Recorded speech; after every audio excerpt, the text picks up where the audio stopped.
بسم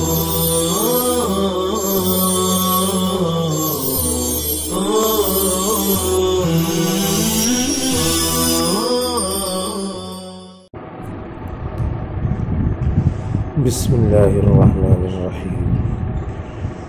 الحديث المعلل تعريفه هو الحديث الذي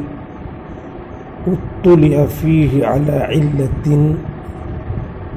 تقدح في صحته مع أن ظاهره السلامة منها، وأما معرفته فتكون بجمع طرق الحديث ورواياته وصبرها والنظر في اختلاف الرواة والاعتبار بمكانهم من الحفظ والضبط والإتقان. قال الخطيب البغدادي رحمه الله: السبيل إلى معرفة علة الحديث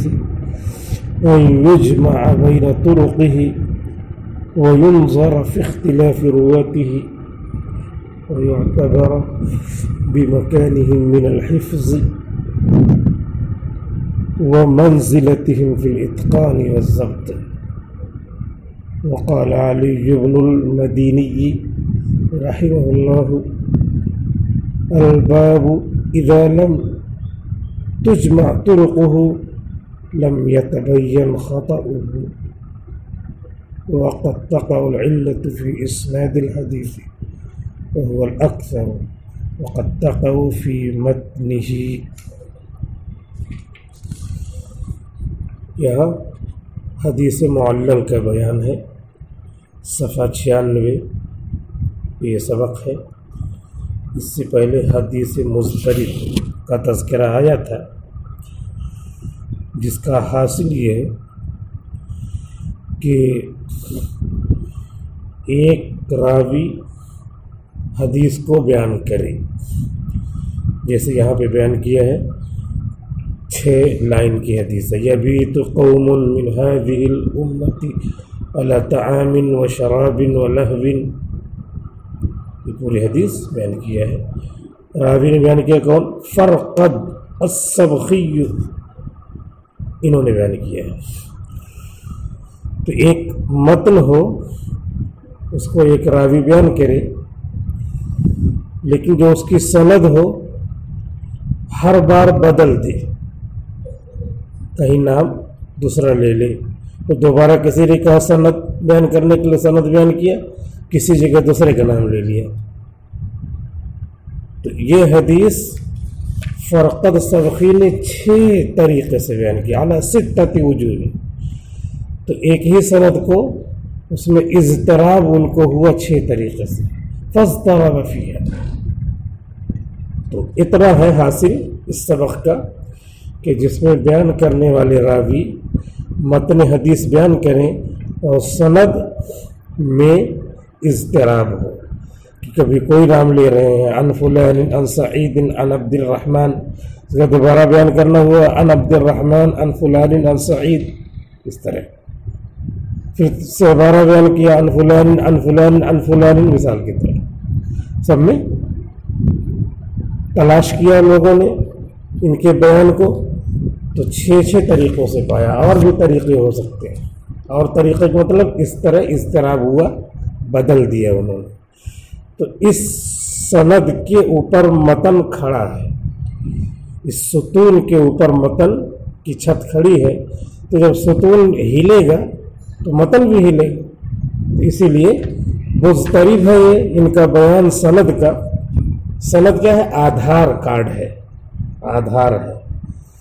اسی کے اوپر متن قائم ہے، تو متن کا نام ہو جائے گا الحدیث المضطرب، اس لیے کہ جس سند سے آیا ہے وہ خود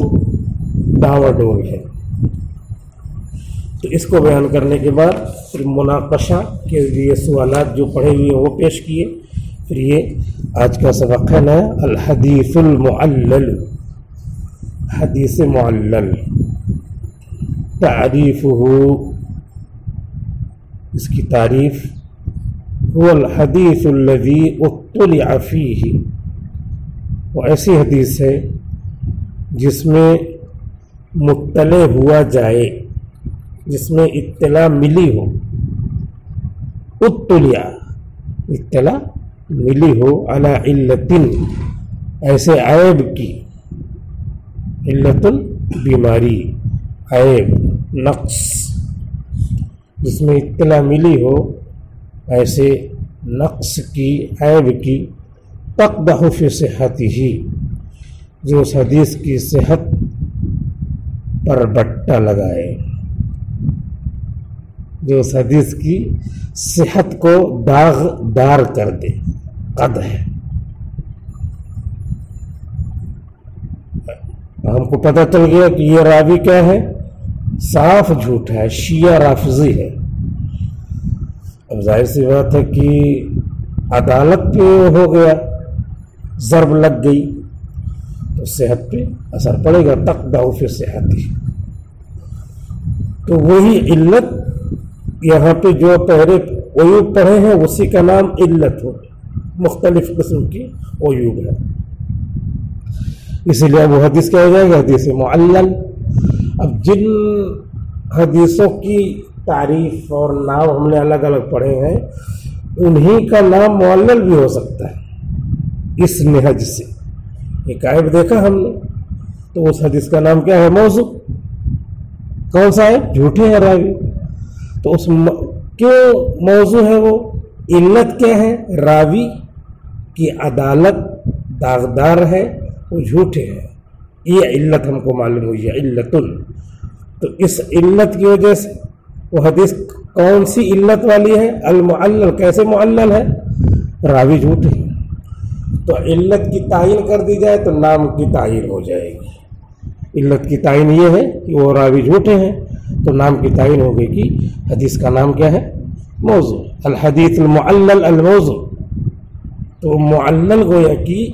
یہ ہوا عام نام، مطلق نام، اور اس کے بعد خاص خاص جو عیب ہیں ان کے اعتبار سے اس کا نام تعین کے ساتھ آئے گا۔ تعریف ہو الحدیث المعلل کی تعریف، هو الحدیث الذی اطلع فیہ علی علت، تو ایسی حدیث ہے جس میں اطلاع ملے کسی عیب کی، عیب پر یا عیب کی اطلاع ملے، تقدح ہو، جو داغدار کرے، فی صحت ہی، حدیث کی صحت کو۔ اب داغدار کرے تو میں داغدار کرے نہیں اردو میں بولتے، اردو کا لحاظ کر کے کریں گے ترجمہ، جیسے عربی کا لحاظ کر کے فی لائے ہیں، تقدح فی، یہ نہیں کہ اردو کی وجہ سے کہ صحت کو داغدار کرے تو تقدح صحتہ، نہیں، فی استعمال ہے صلہ تو فی لائیں گے۔ تو ہر زبان کی مزاج کا خیال کرنا ضروری ہے، اور مزاج کا مطلب اس کی قواعد، اس کا استعمال، اس کا ادب، جو طریقہ، کبھی وہ ادب ضروری ہوگا تو فرض عین کے درجے میں ہوگا تو وہ قواعد کیوں چلا گیا، تھوڑا ہلکا پھلکا ہوگا تو اس کو ادب کہیں گے۔ اس لیے مزاج وغیرہ جو لفظ بولا جاتا ہے وہ کیا ہے، ایک مبہم لفظ ہے، مزاج کا لحاظ کریں گے۔ مزاج کا مطلب وہی قواعد اور اس میں استعمال ہونے والے رولز اور ریگولیشنز، اصول، ضوابط۔ تو تقدح فی اس کا وصول ہے تو فی لائیں گے، اور اردو میں فی، اب یہاں ترجمہ کریں، اس کی صحت میں داغدار کرے، تو وہ اردو میں داغ لگ گیا، اردو کو ہم نے داغدار کر دیا۔ تو اس لیے یہی سب چیزیں بھی ملحوظ رکھی جاتی ہیں تو سمجھ میں مضمون آتا ہے۔ مع ان ظاہرہ السلامۃ منہا، باوجود اس کے کہ اس کا ظاہر اس سے محفوظ ہے، راوی ہیں سب اچھے راوی ہیں، اور یہ جو جن کو شیعہ ہم تلاش کریں گے ابھی، اس نام کے مان لیا کوئی ثقہ راوی ہے، ایسے پڑھتے ہوئے ظاہر میں کچھ پتہ نہیں چلتا، پورا شاندار سند اور اس کی متن، اس کی حدیث، اس کا متن، تو اب ظاہر سی بات ہے کہ جیسے سند ہوگی ویسے متن، تو حدیث صحیح ہوگی۔ لیکن بعد میں پتہ چلا کہ اس نام کا ایک شیعہ راوی گزرا ہے، حدیثوں کو کھگالا تو بہت بڑے محدث مان لیے امام زہری مثال کے طور پہ، وہ ان کے بارے میں کہتے ہیں یہ شیعہ رافضی ہے، اور واقعہ بھی نقل کریں، اور وہ مسلم الثبوت شخصیت ہے۔ تو اب یہ کیا ہے؟ علت مخفیہ تھی، ظاہرہ السلامت، اس کا ظاہر سلامت تھا، سلامتی تھا، سب لوگ ایسے ہی سمجھ رہے تھے، لیکن اب بعد میں پتہ چلا تو اب وہ حدیث معلل موضوع کہلائے گی۔ جو معلوم، جس کو معلوم ہو جائے گا وہ کہے گا یہ حدیث معلل ہے، اب پتہ چلا، اور نام اس کا اب رہے گا تعین کے ساتھ موضوع، تو ہر ایک کو پتہ نہیں ہے جب، تو پھر وہ حدیث چلتی رہتی ہے۔ اور یہ کیسے پتہ چلے گا وہ بیان کر رہے ہیں اب۔ تعریف یہ ہو گئی کہ حدیث معلل ایسی حدیث ہے جس میں کوئی ایسی علت ہو کہ اس کی صحت پر دھبا لگائے، اور وہ ظاہری طور پہ صحیح معلوم ہو رہی تھی سند و متن کے اعتبار سے۔ تو اما معرفتہ، اب جس طرح تعریف کیا ویسے ہی تعریف یاد رکھیں گے، اب بھول بھی جائے گا دوبارہ دیکھیں گے تاکہ اور چیزوں سے گڈ مڈ نہ ہو جائے۔ یہ تعریف معلل کی ایسے ہے، کہیں کسی اور تعریف سے ملتی جلتی ہے تو اسی طرح کر لیا، تو پھر اس کی تعریف کرنا ہوگا تو بھول جائیں گے، کیونکہ اس میں مع ان ظاہرہ السلامت منہا کی بھی قید لگی ہے، اسی لیے اس کی تعریف الگ سے یاد رکھیں گے۔ اور پھر جہاں جیسا ہوگا گفتگو ہوگی، جو کوئی محدث تقریر کریں گے تو وہاں پہ پتہ چلے گا یہ حدیث معلل بول رہے ہیں، حدیث معلل کو اپنے کی تعریف یاد رہے گی، جب سے اس میں فٹ کریں گے ان کی تقریر سے ہم خود نکال لیں گے، ہاں یہ تو حدیث ابھی تک ہم اچھی جان رہے تھے، اب انہوں نے بتایا اور یہ شرح کا نام بتایا کہ فلاں جگہ یہ ہم نے دیکھا، یہ حدیث، یہ راوی کیا ہے؟ رافضی شیعی ہے، قذاب ہے۔ اب ہم سمجھیں گے کہ ہاں مع ان ظاہرہ السلامت کی جو قید لگایا تھا اس سے پتہ چلا، ورنہ کتنے لوگ اس کو جانتے ہیں متن و سند کے اعتبار سے حدیث بالکل صحیح ہے۔ تو اب اس کا نام اصل میں حدیث معلل اس طرح ہوتا ہے جس کا ظاہری سلامتی ہو، سلامتی والا ہو، اور حقیقت میں لوگ اس کی جو ہے اس کے عیب کو نہ سمجھے ہوئے ہو۔ وَأَمَّا مَعْرِفَتُهُ، بہرحال حدیث معلل کی جانکاری، فَتَكُونُ بِجَمْعِ طُرُقِ الْحَدِيثِ، تو جانکاری ہوتی ہے حدیث کی سندوں کو جمع کرنے سے۔ اور ہم لوگ کیا ریاض الصالحین زیادہ پڑھیں گے، وہ بھی جو ہے مختصر آ گئی ہے، ایسے مشکل سے ہماری دورے میں جو ہے بخاری ختم ہوگی، پورا سال لگتا ہے، تو جمع طرق کے لیے ٹائم چاہیے نا، تب حدیث معلل پتہ چلے گی۔ تو اب کیسے پتہ چلتا ہے؟ جمع طرق سے، ایک آدمی فارغ ہو اور اس کے اندر حرص ہو علم کی، منہومان لا یشبعان، تو علم کا جو حریص ہے وہ کتابوں کے ڈھیر میں پہنچے، اور اس کے بعد اس کو تلاش کرے کہ چلو یہ حدیث جو ہے مسلم میں بھی دیکھتا، حدیث جو ہے ابو داود میں بھی دیکھتا، اور جو ہے اس کو ملاتا، اور اس کی شرحوں میں بھی دیکھتا، دیکھ کر کے سب جگہ سند دیکھ رہے ہیں، سمجھتا ہے جس میں تو یہ لکھ رہے ہیں جمع طرق، تو پتہ چلے گا حدیث کی سندوں کو جمع کرنے سے۔ مسلم شریف میں بہت کمال کیا ہے، ایک حدیث کی سندیں جمع کیا، تو اس وقت پڑھتے ہوئے اگر یہ اصول نہیں یاد رہتا تو وہ ہوتا ہے، یعنی بوریت ہوتی ہے، کیا ہر دم نام، پھر وہی حدیث آئے گی، کیونکہ نام ہم تو یاد رہتا نہیں۔ اب امام مسلم اپنے استاد کو ذکر کریں گے، اس کے بعد پھر سند آئی عن ابی ہریرہ، اس کے بعد پھر وہ ذکر کریں گے امام مسلم اپنے دوسرے استاد کو ذکر کریں گے، پھر دوسرے استاد کے، ظاہر سی بات ہے کہ انہوں نے کسی اور سے پڑھا ہوگا، ایک آدھ دو نام بدلے گا، پھر بدلتے عن ابی ہریرہ، پڑھنے والا طالب سوچتا ہے یہ حضرت ابو ہریرہ، پھر وہی سند آ رہے، وہی متن آ رہا، تو 3 4 5 سند کے بعد پھر وہی متن آئے گا، تو یہ اپنے کو بوریت لگتی ہے جو جانتا نہیں، اور جو اصول کو تھوڑا سا غور کرے گا، یا پڑھنے والے بچے ویسے بھی نابی اصول یاد ہو تب بھی کیا ہے اس کو اہمیت سے پڑھتے ہی، لیکن عام جو ذہن رہے گا وہ یہی کہ یہی حدیث ہے، پورے صفحے میں اتنی بڑی مسلم شریف ہے، صرف یہی حدیث کر کے کیا سب نام بولا رہے ہیں۔ مولانا نعمت اللہ جب پڑھا رہے تھے مسلم شریف جلد ثانی کے، ہمارے استاد ہیں مسلم شریف کے، تو مسلم شریف جلد اول کے استاد ہیں مولانا قمر الدین علامہ قمر صاحب، جو اس وقت شیخ الحدیث ثانی ہیں، تو شیخ الحدیث اول بھی بن سکتے تو، لیکن ابھی شیخ ابو القاسم نعمانی کو بنا دیا ہے، کیونکہ یہ ابھی عمر بھی ان کی اچھی ہے، اچھی خاصی، اور وہ بھی بیمار وغیرہ بھی پڑ گئے تھے، تو شورا والے سب چیزیں دیکھتے ہیں، بڑے حضرت بھی سب لوگ گئے تھے، تو وہ تو غور کیا ہوگا نا کس کو بنانا بہتر ہے، ابھی بنایا اس کے بعد پھر انتقال، پھر مسئلہ کھڑا، شورا سے جہاں نظام چلتا ہے وہاں پہ یہ سب پریشانی آتی ہے۔ تو مسلم شریف کے ہمارے استاد ہیں مولانا نعمت اللہ صاحب، تو مسلم شریف پڑھاتے تھے، تو اس میں یہی سب آ رہا ہے، تو محسوس کر لیتا ہے نا استاد کہ کیا بچے ہیں، تو اس میں تقریر کی ہے کہ یہ جتنے نام آ رہے ہیں نا، نام ایک نام ایسا ہے کہ ہزاروں محدث کو ایک طرف رکھا جائے اور اس میں سے جو ایک نام آ رہا ہے اس کو تولا جائے تو یہ بھاری ہو جائے گا، اس لیے ذرا ان کا نام ہی سن لو تو بہت بڑی جو ہے برکت کی بات ہے، کیونکہ اتنے بڑے محدث کا نام اپنے کان میں سنائی دے رہا ہے، اور وہ اصول نہ معلوم ہو وہ بھی چلے گا، تو انہوں نے محسوس کیا تو یہ تقریر کیا انہوں نے وہاں پر۔ تو جمع طرق بجمع طرق الحدیث و روایاتہ، حدیثوں کی سندوں کو اور ان کی روایتوں کو جمع کرنے سے، وہ صبرھا اور اس کے پرکھنے سے، سب کے حالات دیکھیں گے، والنظر فی اختلاف الرواة اور راویوں کے اختلاف میں غور کرنے سے، والاعتبار بمکانہم اور ان کے مرتبے کا اعتبار کرنے سے، حفظ میں اور ضبط میں اور مضبوطی میں، حفظ عام لفظ ہے، ضبط اس سے مضبوط اور زیادہ یاد ہو، اتقان اس سے زیادہ یاد ہو، تو درجہ وائی ظاہر نص مفسر زیادہ ظہور کے اعتبار سے۔ قال الخطیب البغدادی،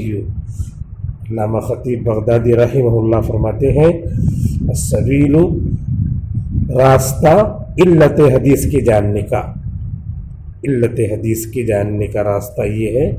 کہ جمع کیا جائے ان کے اس کی سندوں کو، بینہ کا ترجمہ کو کریں گے، وینظر اور دیکھا جائے، غور کیا جائے ان کے راویوں کے اختلاف میں غور کیا جائے، ویعتبر اور اعتبار کیا جائے ان کے مرتبے کا، حفظ میں اور ان کے مقام کا، مضبوطی حفظ و ضبط میں۔ اسی بات کو علامہ خطیب بغدادی کے حوالے سے کہا ہے، تو سند ہے، پھر سند، پھر سند، اور سند کا مطلب ہے بہت سارے محدث، پھر ان کے حالات سب کی پڑھنا، پھر دیکھنا، ملانا، بہت بڑا کام ہے۔ وقال علی بن المدینی، علی ابن مدینی امام بخاری کے استاد رحمہ اللہ فرماتے ہیں، الباب اذا لم تجمع طرقہ، یہ ایسا باب ہے کہ اس کی سندیں اگر نہیں جمع کی گئی، لم یتبین خطأہ، تو حدیث کی سند میں خطا واضح نہیں ہوگی کہ کدھر علت ہے۔ وقد تقع العلت فی اسناد الحدیث، اور علت یعنی کمی کبھی سند، حدیث کی سند میں واقع ہوتی ہے، وہو الاکثر، یہی زیادہ ہوتا ہے، وقد تقع فی متنہ، اور کبھی متن حدیث میں ہوتا ہے۔ بس خلاصہ یہ نکلا کہ یہ متن حدیث ہے اور اس کی سندیں ہیں، کئی سندیں غور کرنے کے بعد ہم کو حدیث میں علت کا پتہ چلے گا، تو جب پتہ چل جائے گا تو وہ حدیث حدیث معلل کہلائے گی۔ اب علت کبھی سند میں ہوگی، کبھی متن میں ہوگی، اکثر سند میں ہوگی، کبھی کبھی متن میں ہوگی۔ وَمِثَالُهُ، اس کی مثال ما، وہ حدیث ہے رواہ قتیبۃ بن سعید، جس کو قتیبہ ابن سعید نے نقل کیا ہے، حدثنا، کہتے ہیں ہم سے بیان کیا عبد السلام ابن حرب الملائی، عبد السلام ابن حرب ملائی نے، عن الاعمش، حضرت اعمش سے، اور انہوں نے حضرت انس رضی اللہ عنہ سے، کہتے ہیں کان النبی صلی اللہ علیہ وسلم اذا اراد الحاجت، جب آپ استنجا وغیرہ کی حاجت کا ارادہ فرماتے، لم یرفع ثوبہ، کتنی عجیب و غریب حدیث ہے، اپنے کپڑے کو نہیں اٹھاتے تھے، حتی یدنو من الارض، یہاں تک کہ زمین کے قریب ہو جاتے۔ ہم خلیل آباد سے بستی پڑھنے آئے، 40 کلومیٹر دور ہے، جیسے 35 کلومیٹر، جیسے یہاں سے نندربار سے تھوڑا سا پہلے، تو حفظ پڑھ کے آئے تھے، بالکل چھوٹے تھے، ابھی 10-11 سال کے تھے، حفظ ہو گیا تھا، عربی اول فارسی پڑھنے آئے تھے، تو